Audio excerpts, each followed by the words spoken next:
Hello everyone, आज के इस वीडियो में हम डिस्कस करने वाले हैं क्लास 10th केमिस्ट्री के एक बहुत important chapter study of compounds hydrogen chloride से रिलेटेड कुछ मल्टीपल चॉइस क्वेश्चंस। तो जैसे कि आपको पता है स्टडी ऑफ कंपाउंड्स 4 पार्ट्स में डिवाइडेड है, तो हम चारों पार्ट्स के अलग अलग क्वेश्चंस डिस्कस करेंगे।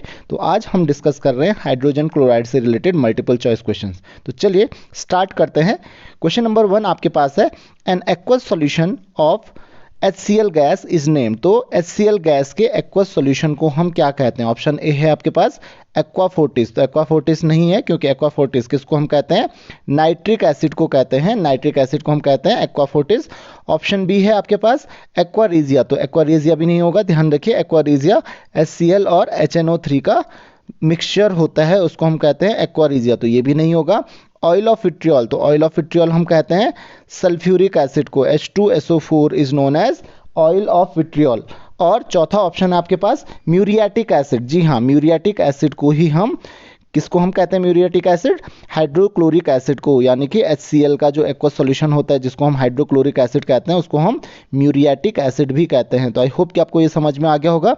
नेक्स्ट क्वेश्चन हमारे पास, an acid which is not a monobasic acid. तो इनमें से कौन सा एसिड मोनोबेसिक नहीं है? तो पहला है आपके पास नाइट्रिक एसिड। तो यहाँ पे आप देख सकते हो, यही नाइट्रिक एसिड H+ और NO3- आयन फॉर्म करता है, तो ये तो मोनो बेसिक एसिड है।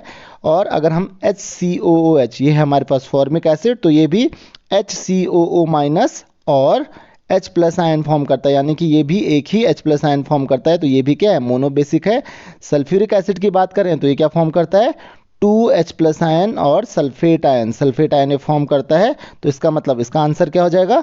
सल्फ्यूरिक एसिड हो जाएगा, क्योंकि मोनोबेसिक नहीं है, ये डाइबेसिक है। और अगर हम HCl की बात करें तो ये भी एक H+ और Cl- आयन फॉर्म करता है, तो ये भी एक ही फॉर्म करता है। तो correct answer will be sulphuric acid, because it is a dibasic acid. Next question हमारे पास है, hydrogen chloride gas being highly soluble in water is dried by. तो हाइड्रोजन क्लोराइड को हम किससे ड्राई करते हैं? Anhydrous calcium chloride? जी नहीं। Phosphorus pentoxide? इससे भी नहीं करते हैं। और क्विक लाइम से भी नहीं करते हैं। क्यों? क्योंकि हाइड्रोजन क्लोराइड गैस जो होती है इनके साथ रिएक्ट करती है। तो correct answer is concentrated sulphuric acid, क्योंकि ये कंसंट्रेटेड सल्फ्यूरिक एसिड के साथ रिएक्ट नहीं करती है। तो इसलिए the most suitable drying agent for hydrogen chloride gas is concentrated sulphuric acid. तो आपका आंसर हो जाएगा option D, concentrated sulphuric acid. Next question हमारे पास है, a substance which reacts with concentrated HCl to liberate chlorine. तो इनमें से किसको हम यूज करते हैं क्लोरीन लिबरेट करने के लिए, कि जो कंसंट्रेटेड HCl के साथ रिएक्ट करके क्लोरीन लिबरेट करें? तो पहला ऑप्शन आपके पास HCl, पहला हमारे पास है PbO। तो क्या ये PbO होगा? जी नहीं, क्योंकि अगर ये PbO के साथ आप रिएक्ट करोगे तो PbO के साथ ये फॉर्म करेगा PbCl2, यानी कि lead chloride plus H2O, water form करेगा। और यहाँ पर बिल्कुल भी क्लोरीन गैस लिबरेट नहीं होगी। ऑब्वियसली लेड क्लोराइड, ये भी गलत आंसर है, क्योंकि इसके साथ कोई रिएक्शन नहीं होने वाली है। सही आंसर होगा आपका लेड डाइऑक्साइड, या इसको लेड 4 ऑक्साइड भी हम कहते हैं। तो ये अगर आप इसको रिएक्ट करोगे 4HCl के साथ तो ये फॉर्म करेगा again PbCl2 plus 2H2O plus यहाँ पे Cl2 फॉर्म होने वाला है। सो करेक्ट आंसर इज PbO2 आपका सही आंसर होगा। तो आई होप कि आपको ये क्वेश्चन भी समझ में आ गया होगा। नेक्स्ट क्वेश्चन हमारे पास है, metal which reacts with dilute HCl to liberate hydrogen. तो इनमें से कौन सा मेटल हम यूज करते हैं जो कि डाइल्यूट HCl के साथ रिएक्ट करेगा और फॉर्म करेगा हाइड्रोजन? तो कॉपर, सिल्वर और लेड इसके आंसर नहीं होंगे, क्योंकि ये क्या है? ये लीस्ट एक्टिव मेटल्स में से आते हैं, बहुत कम एक्टिव मेटल्स होते हैं। तो जनरली आपको पता है कि जो मेटल डाइल्यूट HCl के साथ कौन रिएक्ट करेगा जो कि हाइड्रोजन लिबरेट करेंगे, वो एक्टिव मेटल्स होते हैं। तो जिंक इनमें से एक्टिव मेटल है। सो correct answer will B zinc. तो आई होप कि आपको ये समझ में आ गया होगा।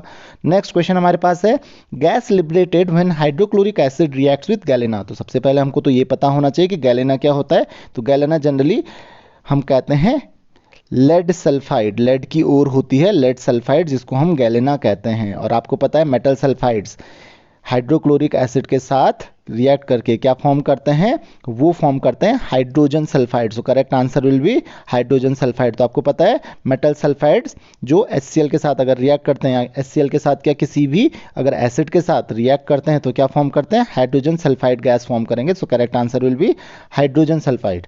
नेक्स्ट क्वेश्चन हमारे पास है the gases which react chemically to form a solid. तो कौन सी गैसेज होती हैं जो केमिकली रिएक्ट करके एक सॉलिड फॉर्म करते हैं। तो सबसे पहले hydrogen chlorine, hydrogen chlorine react करके HCl फॉर्म करते हैं और ये भी क्या है, एक गैस है, तो ये गलत आंसर हो जाएगा। अमोनिया और HCl जब रिएक्ट करते हैं तो ये फॉर्म करते हैं अमोनियम क्लोराइड, और अमोनियम क्लोराइड क्या है, ammonium chloride is a solid. So your answer will B NH3 and HCl, ammonia and hydrogen chloride. तो आई होप कि आपको ये समझ में आ गया होगा। नेक्स्ट क्वेश्चन हमारे पास है constant boiling mixtures are known as. जो कांस्टेंट बॉइलिंग मिक्सचर्स होते हैं उनको हम और क्या कहते हैं। तो मैंने आपको कई बार ये चीज़ बताई है, जो वीडियोस हैं, जो आपके लेक्चर्स के वीडियोस हैं, मैंने उनमें आपको बताया है कि कांस्टेंट बॉइलिंग मिक्सचर्स फॉर्म करते हैं बहुत सारे कंपाउंड, जैसे हाइड्रोक्लोरिक एसिड हो गया, सल्फ्यूरिक एसिड हो गया। तो इनके मिक्सचर्स को, जो कांस्टेंट बॉइलिंग मिक्सचर्स होते हैं, इनको हम कहते हैं एजियोट्रॉप्स। एजियोट्रॉप्स भी कहते हैं, या फिर हम इनको कहते हैं एजियोट्रॉपिक मिक्सचर्स। इनको हम एजियोट्रॉपिक मिक्सचर्स भी कहते हैं। तो एजियोट्रॉपिक मिक्सचर्स या फिर एजियोट्रॉप्स हम कहते हैं कांस्टेंट बॉइलिंग मिक्सचर्स को। तो इसमें आप कभी भी कंफ्यूज मत होना। नेक्स्ट क्वेश्चन हमारे पास है aqua regia is a mixture of. तो मैंने आपको अभी बताया था एक्वारेजिया किसका मिक्सचर होता है, हाइड्रोक्लोरिक और नाइट्रिक एसिड का। लेकिन यहाँ पे लिखा हुआ है सारे ऑप्शंस में हमारे पास हाइड्रोक्लोरिक और नाइट्रिक एसिड ही हैं। तो पहला है dilute and concentrated nitric acid. तो ये ऑप्शन गलत हो जाएगा क्योंकि दोनों कंसनट्रेटेड होते हैं। तो यहाँ पे कंसनट्रेटेड हाइड्रोक्लोरिक और डाइल्यूट नाइट्रिक एसिड है, तो ये भी गलत हो जाएगा। नेक्स्ट है concentrated hydrochloric acid and concentrated nitric acid. लेकिन यहाँ पे पार्ट्स दिया हुआ है कि कंसनट्रेटेड हाइड्रोक्लोरिक एसिड 1 पार्ट और कंसनट्रेटेड नाइट्रिक एसिड 3 पार्ट्स। तो क्या ये सही होगा, जी नहीं, ये गलत है। सही ऑप्शन होगा option D, concentrated hydrochloric acid. ध्यान रखना यहाँ पे 3HCl प्लस HNO3 इस रेशियो में रहता है।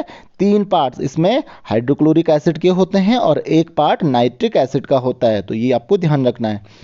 लास्ट क्वेश्चन हमारे पास है the aim of fountain experiment is to prove that. तो फाउंटेन एक्सपेरिमेंट जैसे कि आपको पता है आप HCl गैस के लिए यूज करते हो, अमोनिया गैस के लिए भी यूज करते हो, लेकिन यहाँ पे सारे ऑप्शंस HCl के लिए हैं।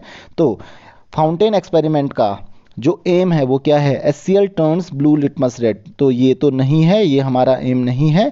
क्या है, HCl is denser then air, ये भी हमारा एम नहीं है। हमारा एम क्या होता है यहाँ पे, HCl to find that HCl is highly soluble in water or to show that HCl is highly soluble in water. So correct option is option C.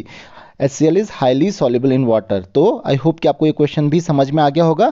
Fountain experiment यहाँ पे 2 चीज़ शो करता है, एक जो हाइड्रोक्लोरिक एसिड होता है या hydrogen chloride gas जो होती है वो हाईली सॉल्युबल होती है, और दूसरा हाइड्रोजन क्लोराइड एसिडिक गैस होती है, क्योंकि ये क्या करती है, ब्लू लिटमस को रेड कर देती है। तो ये एसिडिक गैस होती है, ब्लू लिटमस को तो रेड करेगी ही वो।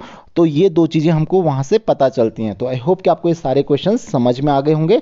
अगर आपके कोई भी डाउट्स, कोई भी क्वेरीज हैं तो आप मुझे कमेंट्स, फेसबुक, इंस्टाग्राम कहीं पर भी क्वेश्चंस पूछ सकते हैं।